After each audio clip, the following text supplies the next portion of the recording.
The Wonder Book of Bible Stories by Logan Marshall. Chapter 2. The Story of Noah and the Ark. After Abel was slain and his brother Cain had gone into another land, again God gave a child to Adam and Eve. This child they named Seth, and other sons and daughters were given to them. For Adam and Eve lived many years, but at last they died, as God had said they must die, because they had eaten of the tree that God had forbidden them to eat. By the time that Adam died, there were many people on the earth, for the children of Adam and Eve had many other children. And when these grew up, they had other children, and these had children also. These men and women and children lived in tents. They owned sheep and cattle, and they moved about with them, wherever they could find pasture. The children played around the tent doors and sat beside the campfires in the evenings, where they all sang together, and the older people told them stories. And after a time this land where Adam's sons lived began to be full of people. It is sad to tell that as time went on, more and more of these people became wicked, and fewer of them grew up to become good men and women. All the people lived near together, and few went away to other lands. So it came to pass that even the children of good men and women learned to be bad, like the people around them, and no longer did what was right and good. And as God looked down on the world that He had made, He saw how wicked the men in it had become, and that every thought and every act of man was evil, and only evil, continually. But while most of the people in the world were very wicked, there were some good people also, though they were very few. The best of all the men who lived at that time was a man whose name was Enoch. He was not the son of Cain, but another Enoch, who came from the family of Seth, the son of Adam, who was born after the death of Abel. While so many around Enoch were doing evil, this man did only what was right. He walked with God, and God walked with him, and talked with him. And at last, when Enoch was a very old man and weary with life, God took him away from earth to heaven. He did not die, as all the people have since Adam disobeyed God, but he was not, for God took him. This means that Enoch was taken up from earth without dying. All the people in the time of Enoch were not shepherds. Some of them had learned how to make rude bows and arrows, and axes and plows. And after a long time they melted iron, and they made knives and swords and dishes to use in their homes. They sowed grain in the fields and reaped harvests, and they planted vines and fruit trees. But God looked down on the earth and said, I will take away all men from the earth that I have made, because the men of the world are evil, and do evil continually. But even in those bad times God saw one good man. His name was Noah. Noah tried to do right in the sight of God. As Enoch had walked with God, so Noah walked with God, and talked with Him. And Noah had 3 sons. Their names were Shem, and Ham, and Japheth. God said to Noah, The time has come when all the men and women on the earth are to be destroyed. Every one must die, because they are all wicked. But you and your family shall be saved, because you alone are trying to do right. Then God told Noah how he might save his life and the lives of his sons. He was to build a very large boat, as large as the largest ships that are made in our time, very long and very wide and very deep, with a roof over it, and made like a long, wide house in 3 stories, but so built that it would float on the water. Such a ship as this was called an ark. God told Noah to build this ark and to have it ready for the time when he would need it. "For," said God to Noah, "I am going to bring a great flood of water on the earth, to cover all the land and to drown all the people on the earth.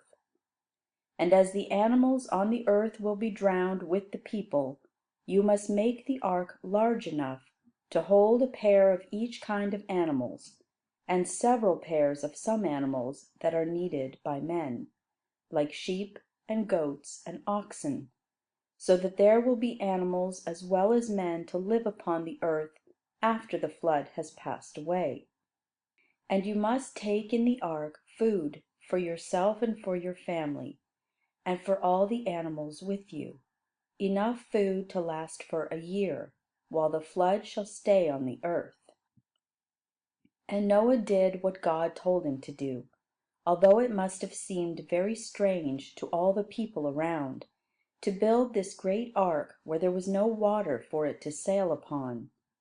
And it was a long time, because the ship was so big, that Noah and his sons were at work building the ark, which God had told them to build, while the wicked people around wondered, and no doubt laughed at Noah for building a great ship where there was no sea. At last the ark was finished, and stood like a great house on the land. There was a door on one side and a window on the roof to let in the light. Then God said to Noah, "Come into the ark, you and your wife and your 3 sons and their wives with them, for the flood of waters will come very soon. And take with you animals of all kinds, and birds and things that creep, 7 pairs of these that will be needed by men, and 1 pair of all the rest, so that all kinds of animals may be kept alive upon the earth." So Noah and his wife and his 3 sons, Shem, Ham, and Japheth, with their wives, went into the ark. And God brought to the door of the ark the animals, and the birds, and the creeping things of all kinds, and they went into the ark. And Noah and his sons put them in their places, and brought in food enough to feed them all for many days. And then the door of the ark was shut, and no more people and no more animals could come in. In a few days the rain began to fall, as it had never rained before. It seemed as though the heavens were opened to pour great floods upon the earth.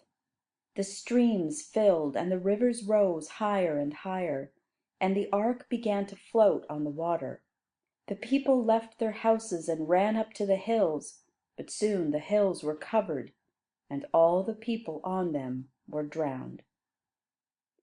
Some had climbed up to the tops of higher mountains, but the water rose higher and higher, until even the mountains were covered, and all the people, wicked as they had been, were drowned in the great sea that now rolled over all the earth where man had lived.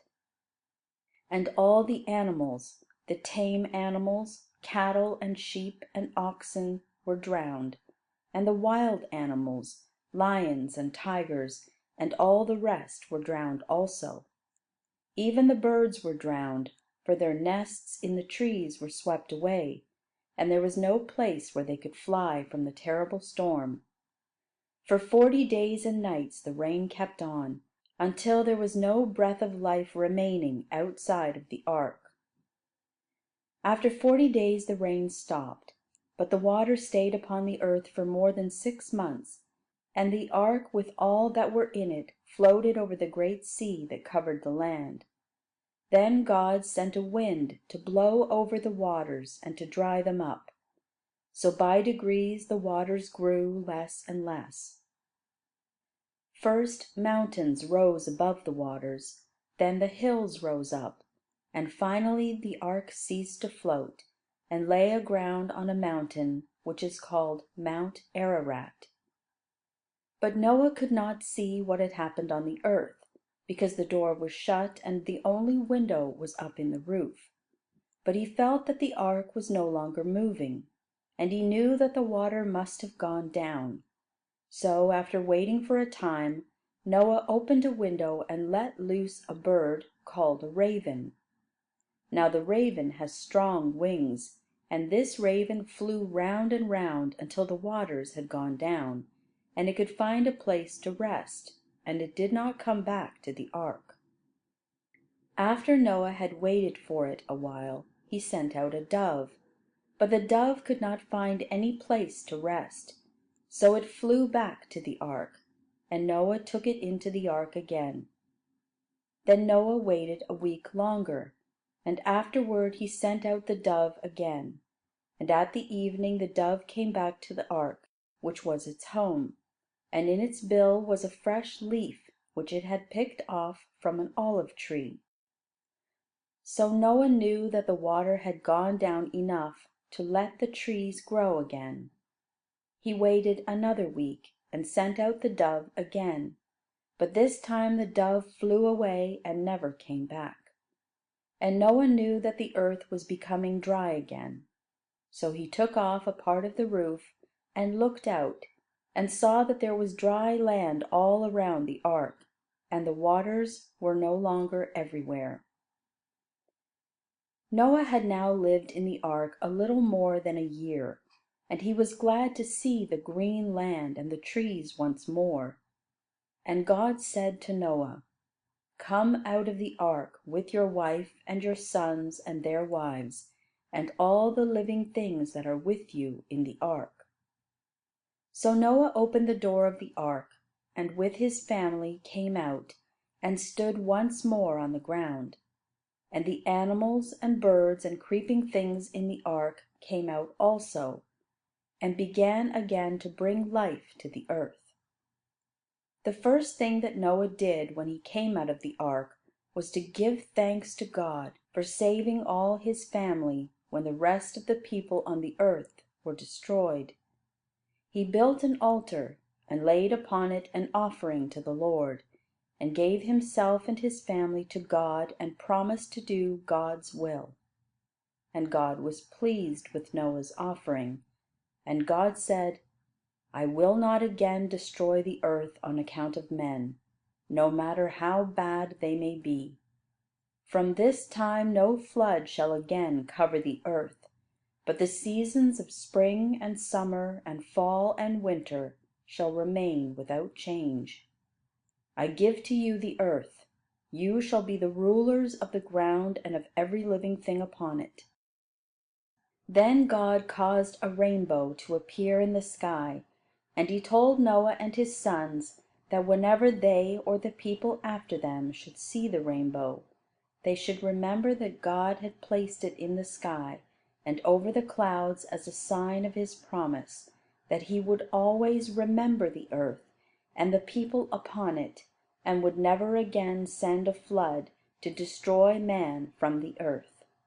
So as often as we see the beautiful rainbow, we are to remember that it is the sign of God's promise to the world. End of chapter 2. Recording by J.P. for KJV.